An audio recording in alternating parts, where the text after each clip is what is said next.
September 19th, 1944, 6:35. Asked somewhere in the fog near Arracourt, France, Lieutenant Wilbur J. Berard was 25 years old. In 3 minutes he would kill 5 men he'd never met. In 3 minutes, those men, German boys in Panther tanks who believed their machines made them invincible, would die before they ever saw his Sherman. But right now, in this moment, sitting in fog so thick he couldn't see his own hand, Berard didn't know that yet. Right now he was just scared. The intercom crackled. Staff Sergeant Dunn's voice, Iowa farm boy calm. "Sir, 8 Panthers, 200 meters, coming straight at us." Berard's hand tightened on the hatch rim. He couldn't see 200 meters. He couldn't see 50, just milky white fog consuming everything. 8 Panthers, 5 Shermans in his platoon. The briefings had been clear. The Panther's 75mm could kill a Sherman from 2,000 meters. The Sherman's 75mm couldn't penetrate a Panther's frontal armor even at point-blank range. 8-to-1 odds were bad. 8 Panthers to 5 Shermans? That was a death sentence, unless you changed the rules.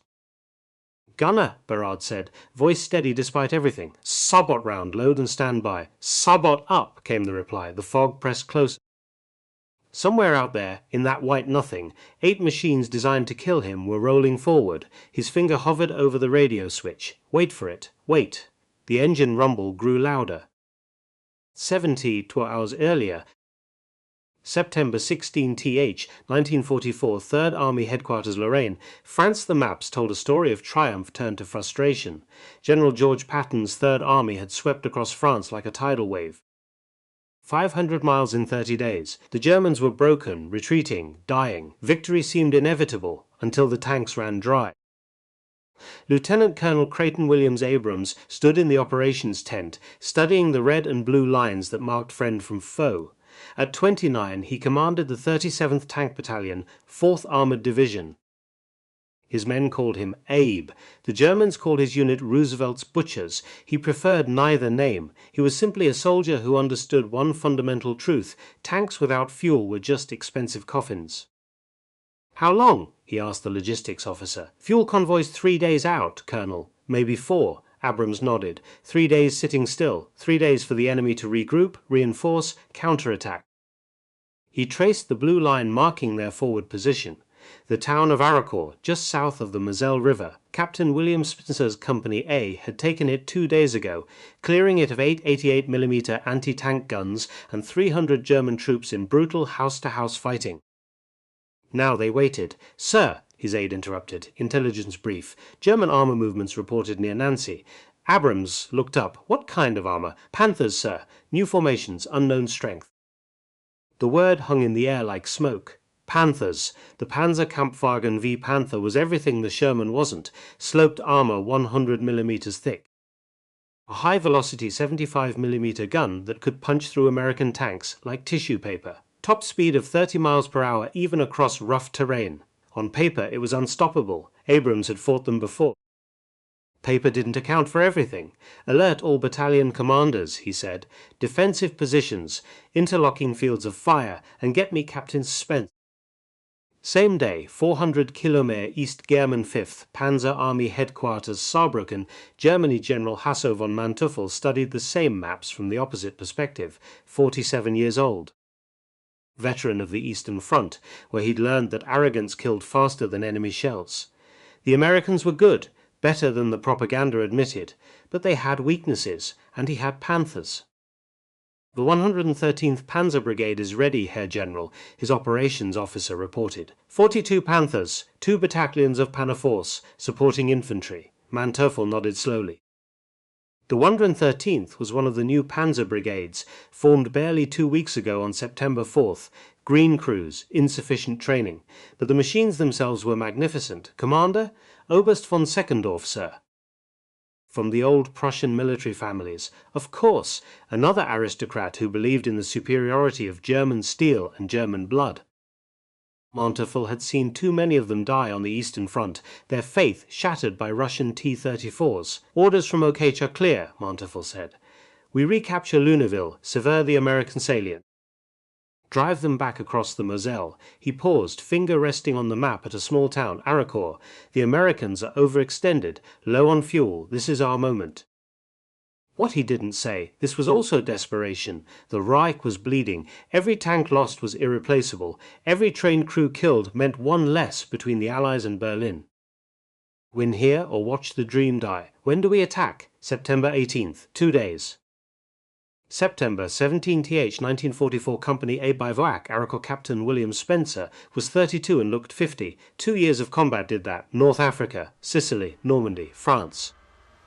He'd started this war as a second lieutenant with romantic notions of armoured cavalry charges. Those notions died screaming in a burning M3 Grant outside Kasserine Pass. Now he sat on the rear deck of his Sherman, cleaning his service pistol with methodical precision. Around him, Company A prepared for whatever came next. "Captain?" Spencer looked up. First Lieutenant Berard approached, young face tight with worry. "What's on your mind, Wilbur?" "The men are talking, sir, about the Panthers, about how our 75 can't penetrate their frontal armor. How one Panther can take out 5, 6, 7 of us before we even scratch its paint." Spencer set down his pistol. He'd heard the same talk. Hell, he'd thought the same thoughts. "You know what the Germans say about us?" he asked. "Sir, they call our Shermans Tommy Cookers. In their language, Ronson lighters. Light every time." He smiled without humor. "You know what I say to that?" Berard waited. "I say we've killed more of them than they've killed of us. Because this," he slapped the Sherman's armor, "isn't about the tank. It's about the crew. It's about training. It's about doing the thing the enemy doesn't expect."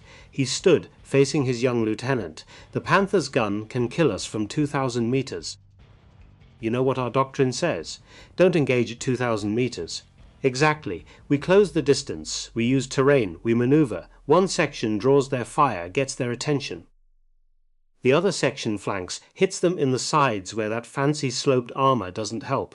And if we're the section drawing fire," Spencer's smile faded, "then you trust your training. Trust your crew, and you move fast enough that they miss." It wasn't much comfort. They both knew it. "Get some rest," Spencer said. "I have a feeling we're going to need it." Same evening, 37th Tank Battalion Headquarters, Lieutenant Colonel Abrams sat alone in his command tank, writing a letter by flashlight. The Sherman was his 7th of the war. He'd named each one Thunderbolt and painted it in large white letters across the turret. Some called it arrogant. He called it practical.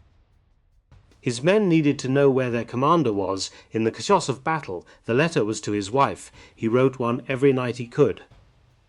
In 2 years he'd never told her how close he'd come to dying, how many times he'd felt the heat of an 88mm shell passing close enough to hear it scream.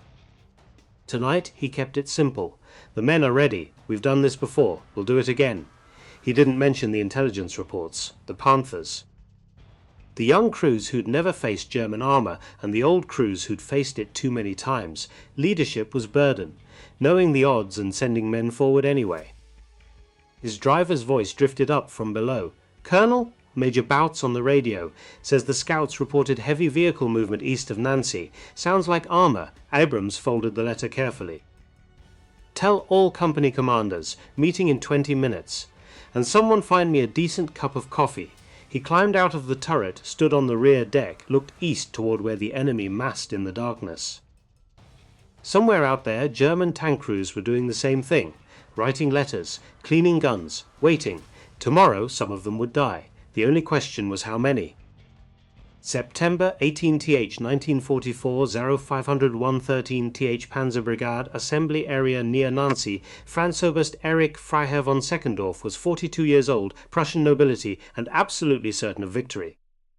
He stood before his assembled officers in the pre-dawn darkness, the shapes of 42 Panther tanks barely visible in the gloom, the finest fighting machines in the world, each one worth 10 American Shermans.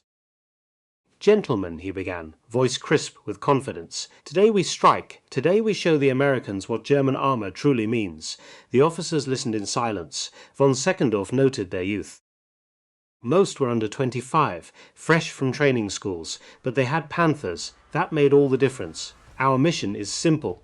Advance north of the Rhine-Marne Canal, take the high ground at Arracourt, establish observation posts, and destroy any American armor foolish enough to oppose us." He paused for effect. "Intelligence reports suggest the Americans have Sherman tanks in the area, the M4.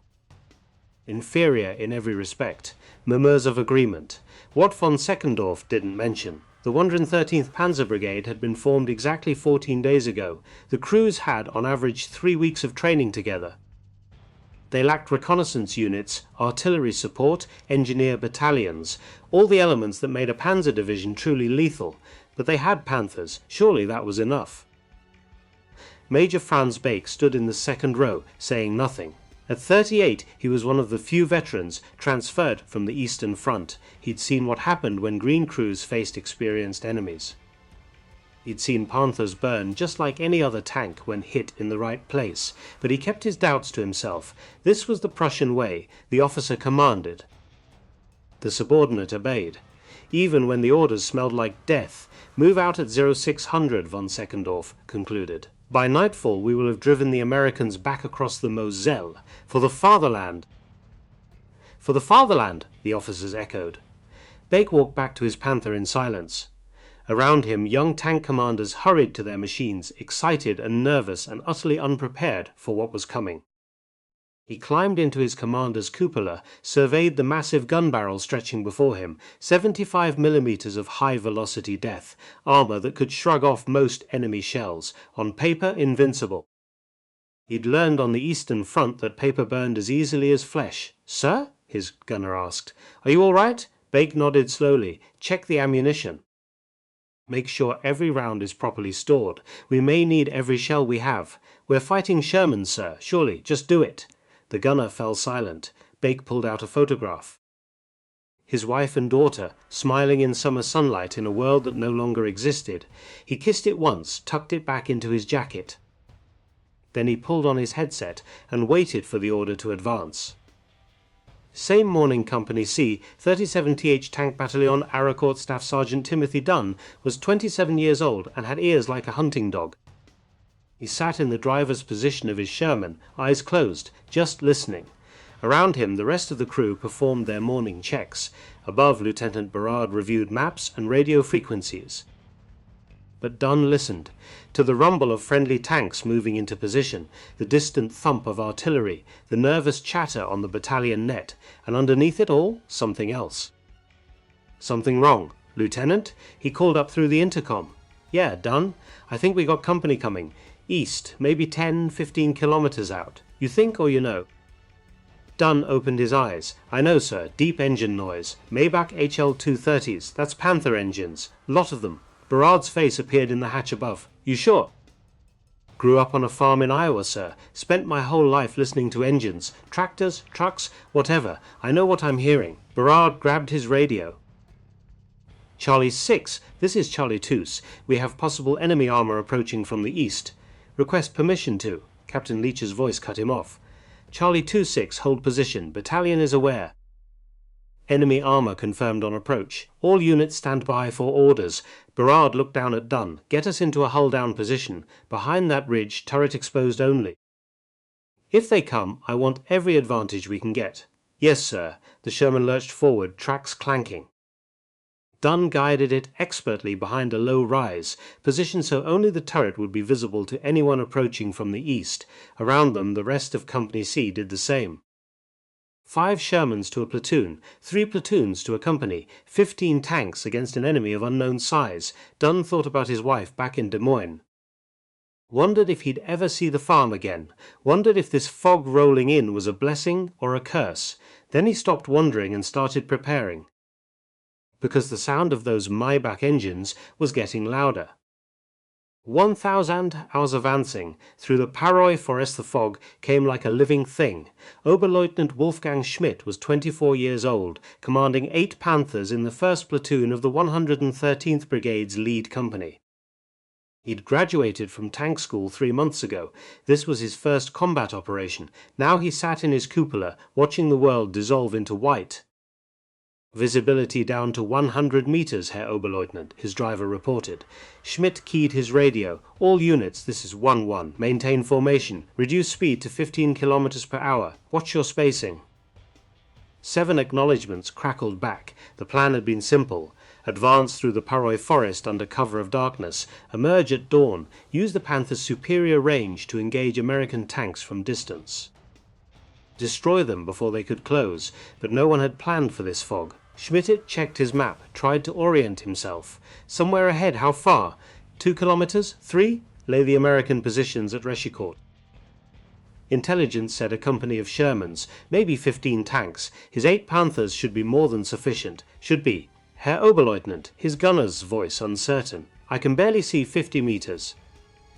If we encounter enemy tanks, even if they see us first, we have superior armor, Schmidt said, more to convince himself than the crew. The gunner said nothing.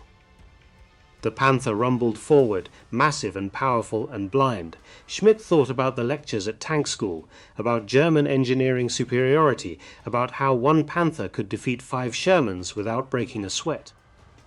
He tried not to think about the fact that none of his instructors had ever actually fought Americans. The fog grew thicker, and somewhere in that white nothing, 15 American Shermans waited in positions they'd carefully prepared, waited with their inferior guns and thin armor and 2 years of hard combat experience. Waited for young German tank commanders to roll straight into the kill zone. The Maybach engine rumbled, the tracks clanked, the fog swallowed everything, and First Lieutenant Wilbur J. Berard sat in his Sherman commander's hatch, finger on the radio trigger, counting down the seconds until the world exploded into violence. September 18th, 1944, 2100 hours Company C, defensive position Lesy, France night brought no peace. Staff Sergeant Dunn sat in his driver's seat, eyes closed, listening to the darkness. The other crews had settled into restless sleep. Not him. Something out there demanded attention. The sound came again. Faint, deep, mechanical. He keyed the intercom. Lieutenant Berard. Sir, you awake? I am now. What is it? That sound, sir. East, maybe 5 kilometers. It's diesel engines, heavy ones. Maybach HL-230s. I'd stake my life on it. Silence stretched for 3 heartbeats. That's Panther engines, Berard said quietly. Yes, sir. Berard's boots scraped on metal as he climbed into the turret. Above, stars pierced the September sky. Clear now. The fog had lifted hours ago. But weather in Lorraine was unpredictable. Morning could bring anything. He grabbed the radio handset. Company frequency. Charlie 6. This is Charlie 26. We have engine sounds east of our position. Estimate battalion strength. Advise. Captain Leach's voice came back, crisp despite the late hour. Copy 26. Battalion confirms enemy armor movement. Expect contact at dawn. All units maintain alert status. Get some rest if you can. Rest. Berard almost laughed. How do you rest when you know tomorrow brings Panthers? When you know your 75mm gun is like throwing rocks at a castle wall. He looked down at Dunn. Wake the crew. Quiet. No lights. I want ammunition checked. Radio checked. Engine checked. Everything. Yes, sir. Around them, the September night pressed close. Somewhere in that darkness, German tank crews were doing the same thing, checking equipment, writing letters, praying to whatever god they believed in. Tomorrow the fog would return. Tomorrow men would die. The question wasn't if, the question was how many. 3 Kilometer, East 113, Th Panzer Brigade, Assembly Oberleutnant Wolfgang Schmidt couldn't sleep either. He sat on the rear deck of his Panther, smoking a cigarette he'd been saving for 2 weeks. Around him, 42 massive tanks formed dark shapes against the night sky. Beautiful, deadly, invincible. He tried to believe that last part. Cannot sleep, Herr Oberleutnant? Schmidt turned. Major Bake stood nearby, also smoking, also staring at nothing. Nervous, sir, Schmidt admitted. First combat operation, Bake nodded slowly. I've fought in 17 major engagements. You know what I learned? Sir? The ones who aren't nervous are the ones who die first. He took a long drag. Fear keeps you sharp, keeps you thinking. The moment you believe your own propaganda about invincible German tanks is the moment some Russian farm boy with a T-34 proves you very wrong. Schmidt absorbed that. The Americans. What are they like? Good. Better than anyone admits. They have inferior tanks but superior logistics. They have green crews but excellent training doctrine. And they never, ever give up. Bake flicked ash into the darkness. Tomorrow we fight them with technological advantage. We must not waste it. Yes, sir. Bake started to walk away, then paused. One more thing, Oberleutnant. In combat, the battlefield is chaos. Your carefully planned tactics will fall apart in the first 30 seconds. When that happens, remember, the crew that adapts fastest survives longest. He disappeared into the shadows. Schmidt sat alone, cigarette burning down to his fingers. He thought about his parents in Munich, his fiancée who'd sewn a good luck charm into his uniform collar. The instructors at tank school who'd promised that German engineering would guarantee victory. None of them had ever heard an 88mm shell hit a tank at close range.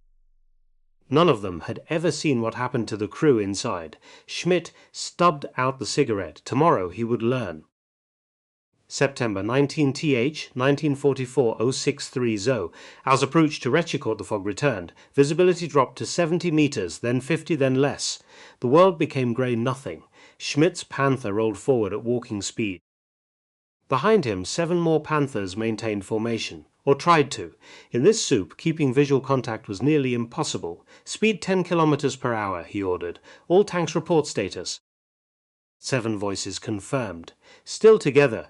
Still advancing. According to the map, they should be approaching Arracourt now, the high ground where they'd establish observation posts, where they'd dominate the battlefield with superior range and firepower, except they couldn't see the battlefield. Herr Oberleutnant, his driver called up, I can barely see the tank ahead. If we encounter obstacles, maintain course. The Americans cannot see us either. We have the advantage. Did they? In this fog, the Panther's 2,000-meter range meant nothing. Every engagement would happen at knife-fighting distance, where armor thickness and gun velocity mattered far less than who saw who first. But Schmidt was 24, and had been told his entire life that German technology was supreme. Faith in the machine ran deeper than logic. The Panther rumbled on. 50 meters ahead, invisible in the fog, Staff Sergeant Dunn sat in his Sherman and listened to those Maybach engines getting closer. Same time company, see defensive position Lieutenant Berard's world had shrunk to sound and shadow. He couldn't see the enemy, couldn't see his own platoon mates. The fog was absolute. But Dunn's ears had tracked the German tanks across 500 meters, 400, 300. Close now. Very close. All Charlie units, Captain Leach's voice whispered over the radio. Enemy armor approaching from northeast. Estimate 8 to 12 vehicles. Hold fire until I give the word. Repeat, hold fire. Berard's hand gripped the turret traverse control. His gunner, a kid from Ohio named Miller, breathed steadily at his station. The loader, Rodriguez, had a shell already chambered. Driver Dunn sat motionless, engine idling so quietly it was almost silent. Professional, trained, ready, but still terrified, because somewhere in that fog, tanks worth 3 times as much and twice as deadly were rolling straight toward them. The engine sound grew louder. 200 meters. Berard's mouth went dry. If the Germans opened fire first at this range, even in the fog, they'd slaughter Company C before anyone could react. 150 meters. He could hear the track clank now. Individual sounds. 1 tank. 2 more. 100 meters. And then the fog shifted. Just for a moment. Just enough. 8 dark shapes materialized like ghosts. Massive. Angular. The distinctive silhouette of Panther tanks, flanks exposed, advancing in line formation as if on parade. They hadn't seen the Shermans. Didn't know they'd rolled straight into a prepared ambush. Didn't know they were about to die. Leach's voice, calm as Sunday church. All Charlie units, fire. So 635 as the killing ground the world exploded. 15 Sherman 75mm guns fired as one. The fog lit up orange and white. Thunder rolled across the hillside. Armor-piercing shells crossed 100 meters in less than a second. Schmidt's world became noise and violence and confusion. The Panther to his left, Oberleutnant Hans Müller's tank, erupted in flame. Penetrating hit to the side armor where it was thin. The crew didn't even have time to scream. Another Panther, 2 positions back, took a shell through the turret ring. The turret literally lifted off the hull, suspended on a column of fire for 1 frozen instant before crashing back down. Contact left, Schmidt screamed. Enemy tanks, return fire. But his gunner couldn't see targets. The fog was still thick. The American tanks were hull down, concealed, firing from prepared positions, while the German Panthers sat exposed in the open like targets in a shooting gallery. A 3rd Panther died, then a 4th, all in the first 90 seconds. Schmidt's training evaporated. Theory meant nothing. His carefully rehearsed tactics, useless. The only thought in his head, survive.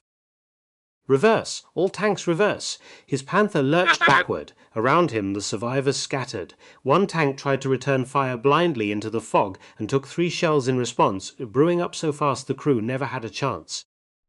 5 Panthers dead in 3 minutes. Schmidt's tank reached the edge of the kill zone and kept going.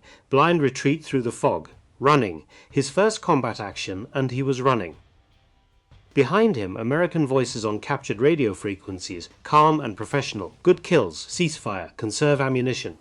Charlie 6, this is Charlie 2-6, 8 enemy tanks engaged, 5 confirmed kills. 3 fled, no friendly casualties. Roger 2-6, nice work, stay alert, they'll be back. EU 700 Ausgerman rally point Schmidt's hands wouldn't stop shaking. He'd rallied with the other 2 survivors a kilometer back. 3 Panthers out of 8, 5 crews dead. Men he'd trained with, eaten with, laughed with, gone in minutes, and they'd never even fired a shot. Major Bake arrived in his command vehicle, face like granite. He surveyed the 3 remaining tanks without expression. Report. Schmidt tried to speak, failed, tried again. They were waiting, sir. Ambush. We couldn't see them. By the time we knew they were there, how many kills did you achieve? Silence. Answer me, Oberleutnant. How many American tanks did you destroy? None, sir. Bake closed his eyes briefly. When he opened them, something cold and hard looked out. Oberst von Seckendorf has ordered a general advance. All available tanks. We attack Arracourt in 1 hour. He leaned close. This time we do reconnaissance first. We use terrain. We fight smart or we die stupid. Understand? Yes, sir. But Schmidt understood something else. Something his instructors had never taught him. Superior technology meant nothing if you were dead before you could use it. 1400 Os the second Waverburst von Seckendorf would not accept defeat. He'd gathered every available Panther, 37 tanks after the morning's losses, Panzer IVs in support, infantry, even self-propelled artillery. The Americans thought they could stop German armor with clever ambushes and inferior machines. He would show them what concentrated firepower meant. The fog lifted slightly. Visibility 200 meters. Not ideal, but workable. All units, he ordered, advance on Arracourt, destroy all enemy forces, no retreat. For the fatherland, 37 Panthers rolled forward in a steel wave. Same time Company Subdivision Captain Leach watched them come. He stood in his turret with binoculars, counting shapes emerging from the fog. 10, 20, 30, more. Jesus, someone muttered on the radio. Leach grabbed his handset. All Charlie units, enemy armor in strength, prepare to fall back by platoon. First platoon covers, second and third withdraw to secondary positions. Move. This wasn't an ambush anymore. This was a battle. The Panthers opened fire. Shells screamed overhead. One Sherman took a direct hit, turret blown clean off. The crew inside simply ceased to exist. Leach's world became tactical calculations. Cover this flank, support that platoon, keep the Germans fixated while the bulk of Company C repositioned. Another Sherman died, then another, but the Panthers kept coming, and now American artillery joined the fight. 155mm shells rained down on the German formation, not accurate enough to kill tanks, but close enough to force them to spread out, lose cohesion, expose flanks. The Germans pushed forward anyway. Von Seckendorf's voice on the German command net, picked up by American radio intercepts. Forward, press the attack. They're breaking, except they weren't breaking. They were maneuvering. Company C's remaining Shermans hit the German left flank in a carefully coordinated strike. Short range, firing on the move, targeting the thinner side armor. 3 Panthers died in 10 seconds. But the German weight of numbers told. Another Sherman brewed up, another crew burned. Leach counted his remaining tanks, 9 against 30+ German machines. The math didn't work. And then Oberst von Seckendorf made his final mistake. 1445 hours the death of a Commander von Seckendorf's Panther led from the front. Prussian tradition. The commander sets the example, shows no fear, leads the charge personally. It was magnificent. It was also suicidal. His Panther crested a small ridge, exposing itself against the skyline for just a moment, long enough for 3 American tank destroyers, M18 Hellcats with 76mm guns, to draw a perfect firing solution. They fired simultaneously. 2 shells missed. The third didn't. It struck von Seckendorf's Panther at the junction of turret and hull. The weakest point, penetration, internal explosion, ammunition cook-off. The tank exploded like a bomb. Von Seckendorf died instantly, his crew with him. 42 years of Prussian military tradition ended in one moment of tactical arrogance. Major Bake, watching from 300 meters back, keyed his radio. All units. Commander is down. Break off attack. Withdraw to rally point Echo. Acknowledge the Panthers retreated. They left 14 burning hulks on the field. 14 crews, nearly 200 men. The Americans had lost 7 Shermans, 35 crew. By any reasonable calculation, the Germans should have won. Better armor, better guns, more tanks. But reasonable calculation didn't account for training, terrain, or tactical patience. By 1600 hours, the battlefield fell silent. 43 Panthers destroyed in one day. The 113th Panzer Brigade, formed with such hope just 2 weeks ago, had effectively ceased to exist as a fighting force, and this was only day 1. September 20th, 1944 800 Company C Assembly Area Lieutenant Berard hadn't slept. He'd spent the night watching Shermans burn, watching medics pull bodies from hulls. Watching young men who'd been joking yesterday sit silent and staring at nothing today. War wasn't glorious, it was exhausting. Staff Sergeant Dunn found him sitting on a supply crate, staring at his hands. "Sir? Battalion meeting in 10 minutes. Colonel Abrams wants all platoon leaders." Berard nodded without looking up. "Dunn. Yesterday, that first engagement, we killed 5 Panthers before they even knew we were there." "Yes, sir. Does that make you feel?" "I don't know." "Good." Dunn sat down beside him. Quiet Iowa farm boy who'd never wanted to kill anyone. "No, sir. It makes me feel alive. Those German boys in those Panthers, they had mothers too. Girlfriends. They didn't choose to be here any more than we did." He paused. "But I'd rather them dead than us. That's not good or bad, that's just true." Berard looked at him, 27 years old and wise beyond his years. "Yeah," he said finally. "Yeah, that's about right." Same time, 5th Panzer Army Headquarters General Manteuffel read the casualty reports with growing fury. 43 Panthers lost, the 113th Brigade commander dead, all for nothing. "The 111th Panzer Brigade is ready, Herr General," his operations officer reported. "They can attack tomorrow." "No," Manteuffel said quietly. "Sir, the 111th will not make the same mistakes. We will not charge blindly through fog. We will not expose our flanks. We will coordinate with infantry, artillery, reconnaissance." He looked up, eyes hard, "and we will not underestimate the Americans again." He traced the map with one finger. The American position at Arracourt formed a salient, vulnerable. If he could cut it off, trap the 4th Armored Division. Send the 111th south, have them attack from Luneville, catch the Americans between 2 forces. "Yes, sir." Manteuffel stared at the map long after his staff left. The Americans had won round 1, but the war was far from over. September 20th, 1944 1100, Arracourt and 11th Panzer Brigade hit Company C like a hammer. They came from the south, unexpected. 45 fresh Panthers and a battalion of Panzer IVs. They'd learned from the 113th's mistakes, used reconnaissance, coordinated movement, attacked with infantry support. Captain Leach's company was overextended, outflanked, cut off. Within 30 minutes, 2 platoons were scattered and retreating in disorder. Shermans died, crews burned. The carefully prepared defensive positions meant nothing against an attack from the rear. Radio chatter dissolved into chaos. "Charlie 6, we're taking fire from 3 directions." "Second platoon is gone." I repeat, second platoon is static. Leach tried to rally his company, but German shells were landing everywhere. His own Sherman took a glancing hit that rattled his teeth and made his ears ring. They were losing, and then Lieutenant Colonel Creighton Abrams did something insane.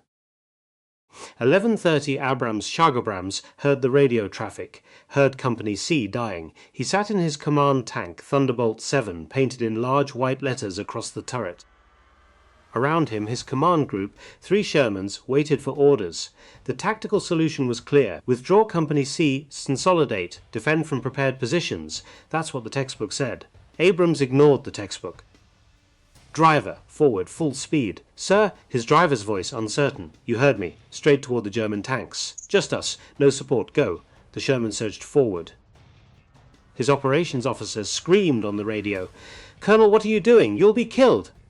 Abrams didn't answer. He stood in his turret, exposed to enemy fire, and drove straight into the heart of the German formation. 1 Sherman against 45 Panthers. The German crews saw him coming, saw the white Thunderbolt letters, saw one crazy American tank charging directly at their entire brigade. For a moment nobody fired. They were too stunned. Abrams' gunner was not stunned. He fired, loaded, fired again. Every 5 seconds another 75mm shell, not aimed to kill, aimed to create chaos. One shell struck a Panther's track. The tank slewed sideways, blocking 2 others. Another shell hit a Panzer IV's engine deck. Smoke poured out. Abrams kept coming, firing, moving. A target so unexpected, so aggressive, that the Germans didn't know how to respond, and in that moment of confusion, Company C rallied. Leach saw his commander charging alone into the enemy. Saw what Abrams was doing, creating a distraction, buying time. All Charlie units, he roared into his radio. Form on me, counterattack, now! The surviving Shermans turned and charged. Not a retreat, an assault. 9 Shermans against 45 German tanks. Insanity, suicide. But they weren't fighting for victory, they were fighting for each other. Abrams' Sherman took a hit. Turret armor held, barely. He fired back, killed the tank that shot him, kept moving. Company C crashed into the German left flank. Point-blank range, no tactics, just violence. Panthers died. Shermans died. The battlefield became a brawl, and slowly, impossibly, the Germans began to break. Not because they were losing, they were still winning on paper, but because the American attack was so ferocious, so unexpected, that it shattered their cohesion. The 111th Panzer Brigade withdrew. Abrams' Sherman sat in the middle of the field, smoking, scarred but still alive. Company C had lost 6 more tanks, but they'd held, because their commander had shown them that courage sometimes means charging straight into hell. September 21 ST 28 TH 1944, the long week, the days blurred together. Small engagements, ambushes, counter-ambushes. The Germans probed, the Americans defended. Men died on both sides. Oberleutnant Schmidt, promoted to company commander after his superior was killed, learned to fight smart. No more frontal charges, no more exposed flanks, used terrain, used surprise. He still lost tanks, but slower now, trading steel for ground. On the American side, the exhaustion became physical. Crews fell asleep at their posts. Officers made decisions on 3 hours of sleep. Replacements arrived, boys who'd never seen combat and died in their first engagement. Lieutenant Berard's platoon was down to 3 tanks. He'd lost 2 crews in a week. Good men, friends. He stopped learning their names. Easier that way. By September 28th, the 37th Tank Battalion had lost 23 Shermans. The Germans had lost over 100 Panthers and Panzer IVs. The math favoured the Americans. But math didn't account for the cost in human souls. September 29 TH, 1944, 0900 hours, the final day morning came with fog again, but by 1000 hours the sky cleared. Brilliant blue, perfect autumn weather, perfect flying weather. The first P-47 Thunderbolt appeared at 10:15, then another, then 6 more. American fighter bombers, 850 caliber machine guns and rockets, tank killers. Major Bake, commanding what remained of the German forces, knew immediately what this meant. All units, find cover, trees, buildings, anything. The Americans have air superiority, but there was nowhere to hide. The P-47s dove, rockets streaked down, machine guns chewed through thin top armor. Panthers that had survived days of tank combat died in minutes to aircraft. Bake watched his command dissolve. Not outfought, outmatched, he grabbed his radio. Final message to 5th Panzer Army headquarters. This is Bake. Cannot hold position. Taking catastrophic losses to air attack. Request permission to withdraw. Static. Then, denied. Hold your position. Bake looked at the sky full of American planes, at his burning tanks, at his dying men. He made a decision. All units, withdraw to rally point. That's an order. He'd face court-martial later. Better than watching his entire command die for nothing. The Panthers retreated. By 1600 hours, the Battle of Arracourt was over. 1700 hours battle-fouled Silencer Lieutenant Colonel Abrams stood on the rear deck of Thunderbolt 7 and surveyed the field. Burning tanks, German and American. The smoke rose in columns against the setting sun. Captain Spencer approached, uniform filthy, face hollow with exhaustion. Battalion strength report, sir. We're at 60%, 41 tanks lost, estimated 200 casualties, killed and wounded. Abrams nodded slowly. And the Germans? Intelligence says approximately 200 tanks destroyed, 500 to 700 casualties. The 113th and 111th Panzer Brigades are combat ineffective. Victory, on paper. Abrams looked at the young faces of his surviving crews, boys who'd aged a decade in 10 days. Pass the word, he said quietly. Hot meals tonight, maintenance tomorrow. And I want letters sent to every family, every man we lost. They deserve to know their sons and husbands and brothers served with honor. Yes, sir. Spencer stuttered to leave, then paused. Colonel, that charge you made. On the 20th, that was. Stupid, Abrams offered. I was going to say brave. Same thing, usually. Abrams lit a cigarette, but Company C was dying, and sometimes a commander has to do something insane to remind his men that they're not alone. Spencer nodded. Understood. Across the battlefield, Oberleutnant Schmidt sat in a captured American jeep, hands zip-tied, heading for a Paubu camp. He thought about his 8 Panthers. About the 5 crews who died in the first 3 minutes of combat. About everything he'd believed about German superiority. All of it lies. Not because German tanks weren't better. They were, but because the Americans fought as a system. Training, tactics, combined arms, air support, logistics. They didn't need better tanks. They had something more important. They had a way of war that worked. Schmidt closed his eyes and tried not to think about how many more German boys would die before someone in Berlin figured that out. The sun set on Arracourt. Tomorrow would bring new battles, new losses, new names to add to the growing list of the dead, but tonight, in this moment, the guns were silent. And that was enough. September 29th, 1944-1800, Arracourt battle. Fouled the dying took longer than the killing. Lieutenant Berard walked among the wrecks, looking for survivors, American and German both. The rules of war said you helped the wounded regardless of uniform. The rules of humanity demanded nothing less. He found a Panther with its turret blown off, 3 bodies inside, burned beyond recognition. He marked the location for Graves registration and moved on. A Sherman, one of his companies, sat canted at an angle, track blown off. The crew had escaped. Small mercy. The tank itself was scrap metal now. Everywhere the detritus of battle, shell casings, abandoned equipment, personal effects scattered across churned earth. A photograph of a German soldier's wife, face smiling up from the mud. Berard picked it up, wiped it clean, placed it carefully on the Panther's fender for the burial details to find. Someone would want that back. Someone across the ocean waiting for a letter that would never come. Staff Sergeant Dunn approached, face streaked with oil and exhaustion. Platoons accounted for, sir. 3 tanks operational. Wilson caught shrapnel, bled out before the medics could get to him. Richards. He paused. Richards didn't make it. Took a direct hit this morning. Never knew what happened. Berard nodded. Richards, 22 years old, from Oregon. Wanted to be a teacher after the war, another name for the list. Get the men fed, Berard said. Hot meal, if we can manage it, then maintenance. I want every operational tank ready by morning. You think they'll come back?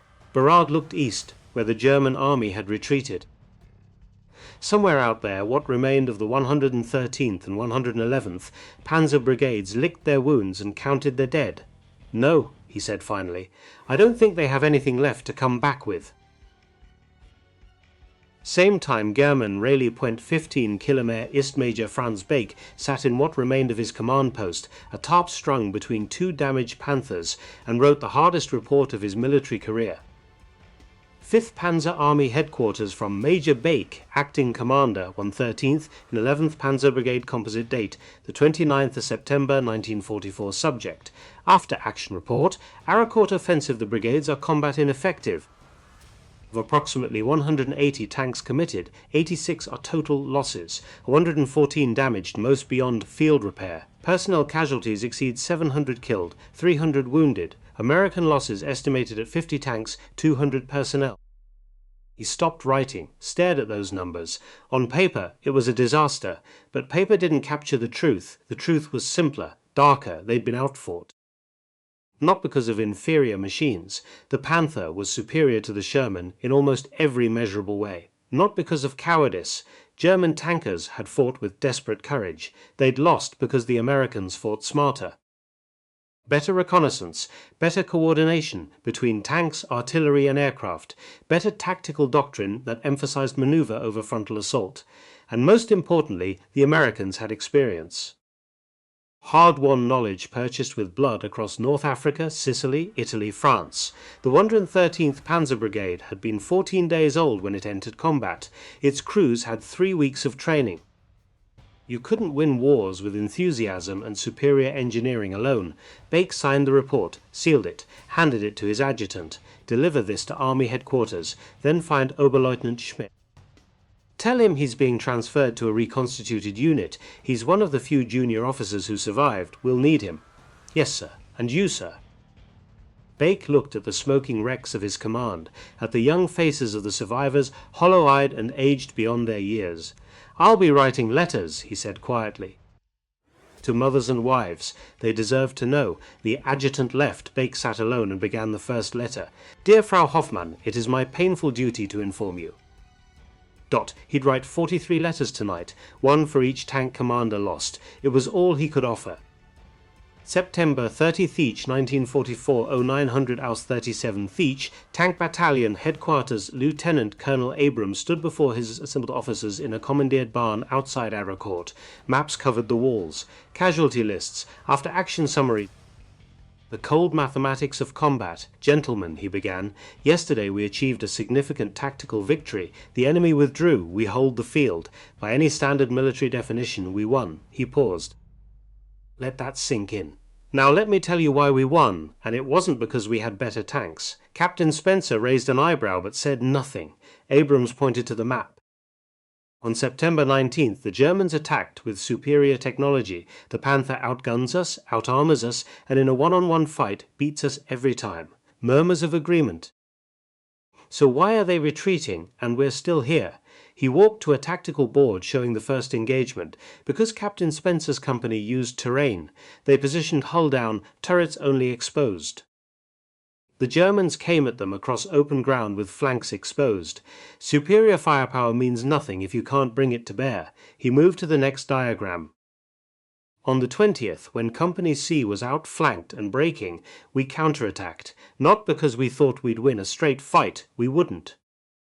But because aggression creates chaos, and chaos favors the side with better training. Lieutenant Berard spoke up. Sir, your charge. That was reckless, Abrams said flatly. Don't do what I did. I got lucky. 9 times out of 10, that move gets you killed. But it worked because the Germans weren't expecting it. They were trained to think defensively. Hold ground. Use superior range. When we attacked into their strength, it broke their mental model of the battle. He pointed to the final tally. Throughout the engagement, we coordinated tanks, tank destroyers, artillery and air support. The Germans fought as individual units, brave, skilled, but uncoordinated. When those P-47s showed up on the 29th, the battle was already over. The room was silent. The lesson, gentlemen, is this. Technology is a tool. Training and tactics are weapons. The Germans had better tools. We had better weapons. He looked at each officer in turn. But never forget the cost. We lost 41 tanks. That's roughly 200 men killed or wounded. Good men, your friends, my friends. This victory was paid for in American blood, and I'll be damned if I let anyone celebrate it like it was easy. No one spoke. Dismissed. Get your units ready. This war isn't over. The officers filed out. Oleg Spencer, who lingered. Colonel, that speech about tactics and training, you really believe that's why we won? Abrams lit a cigarette, offered one to Spencer. You want the truth, Bill, always. We won because we had more. More tanks, more fuel, more ammunition, more air support. More of everything. He exhaled smoke. The Germans are fighting with their backs to the wall. Every tank they lose is irreplaceable. Every trained crew that dies can't be replaced.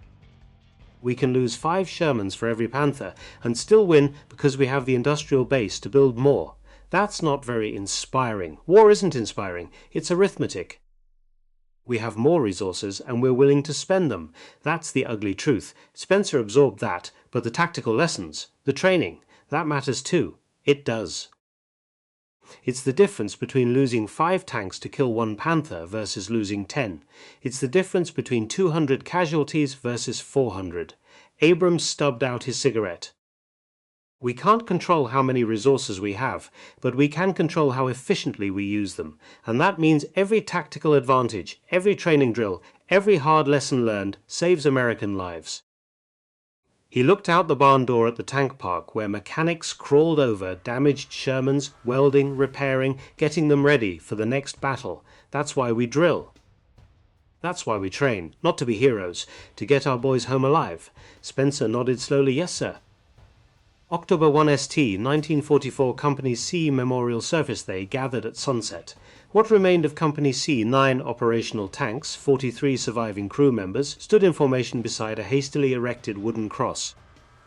Chaplain Morrison read from the Bible. Psalm 23, The Lord is my shepherd. Lieutenant Berard didn't hear the words. He stared at the names carved into the cross. Richards, Thompson. O'Brien, Parker, Kelly, Chen. 14 names from Company C alone. He thought about Richards, who wanted to be a teacher, about Thompson, who played harmonica around the campfire, about O'Brien, who talked constantly about his girl back home, all dead, all gone, all reduced to names on wood. We commit their souls to God, the chaplain intoned, and their memory to those who survive. The assembled tankers saluted. Berard's hand trembled as he held it. After the service, Staff Sergeant Dunn found him sitting alone on a supply crate. Sir. You okay? No, Berard said honestly. No, I'm not. Dunn sat beside him. 2 soldiers who'd survived hell together. I keep thinking, Berard continued, about those German tank crews. The ones we killed that first morning. They were probably 19, 20 years old. Probably scared out of their minds, and we shot them before they even knew we were there. Yes, sir. Does that make us murderers? Dunn was quiet for a long moment. My dad fought in the First War, he said finally. France, 1918. He came back different. Wouldn't talk about it much, but one night when I was about 16, he got drunk and told me something. What? He said, war doesn't make you a murderer. It makes you a killer. There's a difference. A murderer kills for pleasure or profit. A killer kills because the other guy is trying to kill him first, and someone has to go home to their family. Berard looked at him. Your dad say anything else? Yeah. He said the ones you need to worry about aren't the ones who feel bad about killing. It's the ones who don't feel anything at all. Long as it tears you up inside, you're still human. Berard nodded slowly. Thanks, Dunn. Any time, sir. They sat in silence as the sun set on Arracourt. Somewhere in Germany, Oberleutnant Schmidt sat in a Paub camp, staring at blank paper. What could he write? How could he explain? Somewhere in America, mothers were receiving telegrams. We regret to inform you, the war went on. December 26th, 1944, Bastogne. Belgium the snow fell heavy and silent. Company C, 37th Tank Battalion, led the relief column into Bastogne. 3 months after Arracourt, another battle, another desperate fight. Lieutenant Berard rode in the lead Sherman. Different tank, his original had been destroyed at Nancy. Different crew, 2 replacements for men lost. But the same war. The surrounded 101st Airborne had held Bastogne for a week against overwhelming German forces. Now relief had arrived.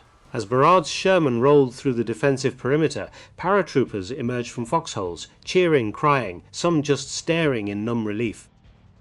A young paratrooper, maybe 20, grabbed Berard's hand as he passed. Thank you. God, thank you. Berard didn't know what to say. He'd only done his job. Followed orders. Survived, but to these men, frozen and starving and surrounded, his tank represented salvation. That night, sitting in a liberated house in Bastogne, Berard wrote a letter home. Dear Mother, we made it to Bastogne today. Relieved the airborne, they're calling it a victory. I keep thinking about Arracourt, about all the boys we lost there, about whether it mattered. Whether any of this matters.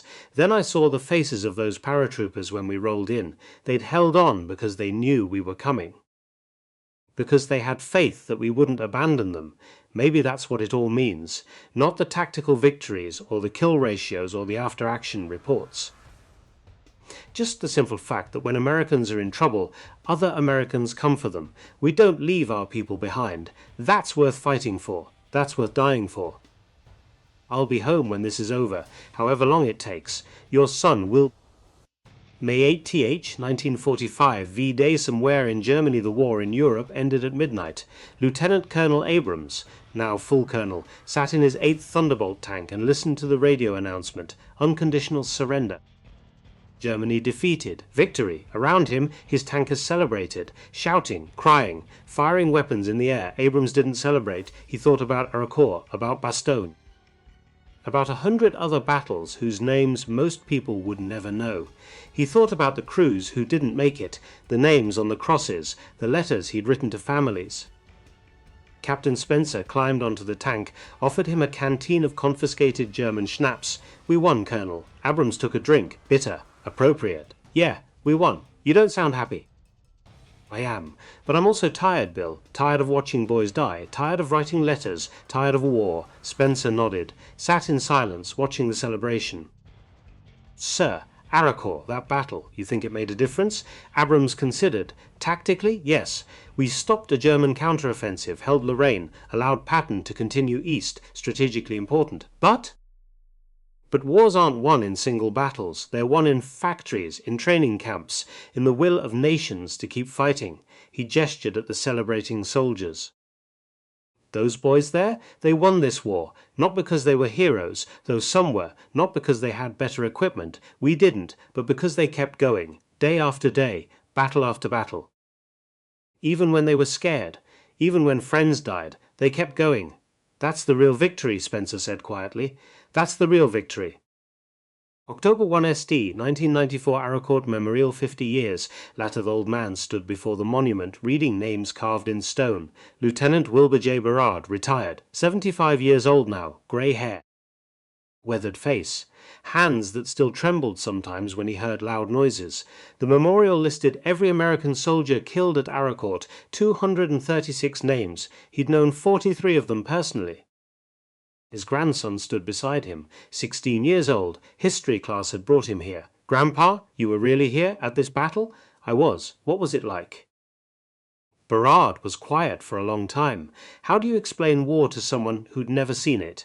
How do you describe the smell of burning tanks, the sound of men screaming, the weight of knowing you survived when others didn't?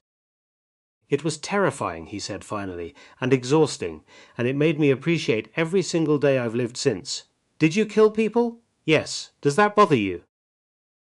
Berard looked at the names on the stone, thought about the German crews they'd killed that first morning in the fog, about Oberleutnant Schmidt, who'd survived and returned to Germany and become a teacher. Of all things, they'd exchanged letters after the war, reconciliation. "Every day," Berard said, "but I'd do it again. Because the alternative was letting them kill us, and I had people worth coming home to." His grandson absorbed that. Was it worth it? The war? Berard looked at this boy. His daughter's son, free, educated, living in a world where Germany and America were allies, not enemies, where young men didn't die in burning tanks. "Yes," he said. "Yes, it was worth it. Not because war is good, war is hell, but because what we fought for was worth preserving. Freedom, democracy, the idea that people should be able to live without fear of conquest." He touched one name on the memorial, Richards, the teacher who never got to teach. "These men gave everything so you could stand here today, free and safe. That's what makes it worth it." His grandson nodded slowly, respectful, understanding maybe a little. They stood in silence at the memorial. Above them the autumn sky was clear and blue. Peaceful, no fog, no war, no dying, just memory, and the eternal debt owed to those who paid the price. Epilogue: The Battle of Arracourt ended on September 29, 1944. American casualties: 41 medium tanks, 7 light tanks, 7 tank destroyers, approximately 200 killed and wounded. German casualties: approximately 200 tanks and assault guns destroyed, 118 Panthers, 101 Panzer IVs, 122 assault guns, between 500 and 700 casualties. The 113th Panzer Brigade was disbanded on October 1, 1944. Its remnants were absorbed into other units. The 111th Panzer Brigade was similarly destroyed and reconstituted. The 37th Tank Battalion continued fighting. They led the relief of Bastogne in December 1944. They crossed the Rhine in March 1945. They were among the first American units into Czechoslovakia. Lieutenant Colonel Creighton Abrams went through 7 Thunderbolt tanks during the war. He survived.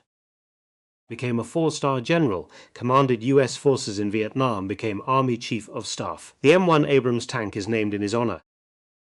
Captain William Spencer received the Distinguished Service Cross for his actions at Arracourt. He survived the war and became a teacher. Lieutenant Wilbur J. Berard returned home to Iowa, married his sweetheart.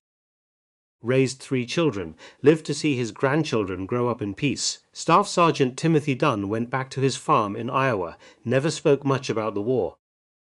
But he taught his sons that courage wasn't the absence of fear, it was doing your duty despite fear. Major Franz Bakes survived the war, returned to Germany, worked in reconstruction.